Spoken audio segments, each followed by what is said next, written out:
I'm Associate Professor David Godler at the University of Melbourne, and I'm a group leader at the Murdoch Children's Research Institute. So I specialize in rare conditions, and Prader-Willi is one of our target conditions. And we work on using state-of-the-art technologies called genomics or omics, not just looking at DNA, but also the product of DNA, RNA, and protein. We're looking at what is the cause of a condition and how can we treat it by normalizing things that go wrong. And so in my research, which was recently funded by NHMRC, we are looking at treatments or drugs that have been used for other things that could potentially be used to make things normal that are affected in Prader-Willi, so that kids and adults have a better lives and a better quality for the families.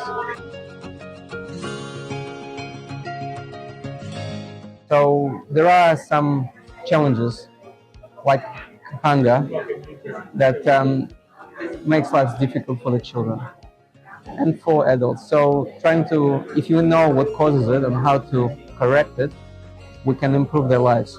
So you could either do this by making new drugs, which is very difficult and takes a long time, or you can look at what other things are safe and available being used for other applications that could be used for Prader-Willi.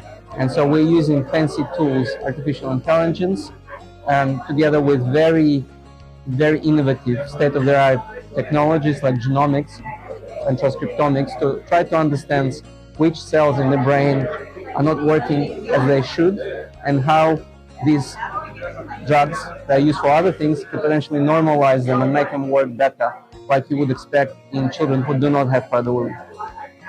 A child who is not hungry, who is functioning better, he behaves better, and enjoys lives better. That's what we're trying to do. If you've ever been hungry, it's really painful to be hungry all the time. Or you get frustrated and get outbursts because you can't control this. I think in life you want to do something that makes a difference, and I think this is one of those things that's why I dedicate my time to this, because we do want to make a difference to these families and their children.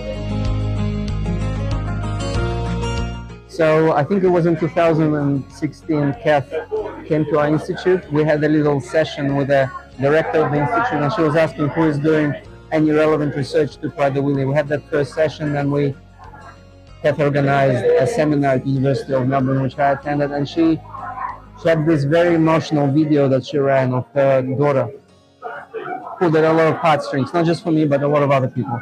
This was before the foundation was set up. And that was a sort of a trigger or starting point for me to start working on Prader-Willi. And so I've been working on it since 2016. My first breakthrough, we had a few. The breakthrough was to get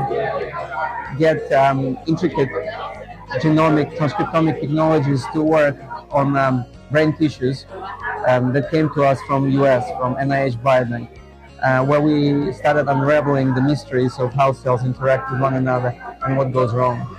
Hasn't been done before, so being the first one to do something like this, how do I say it? Makes me feel warm and fuzzy.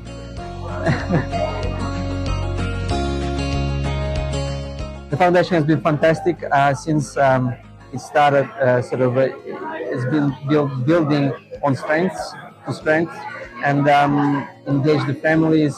A lot of the key questions that we managed to answer, we would not be able to answer without the families. And so thank you for Foundation for helping us reach out to the families, and thank you for the families for participating in our research.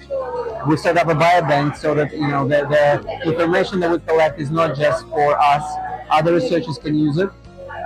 It's more efficient, less bother for the families, and I think plus for everyone. The foundation is a bridge between medical professionals, scientists, and the families. And they've been doing a fantastic job. And they've been also assisting us with getting funding to support some of the research as well. We've got a few grants externally because of our work with the foundation. which would not be possible without those funds. It would not be possible to conduct research that we do.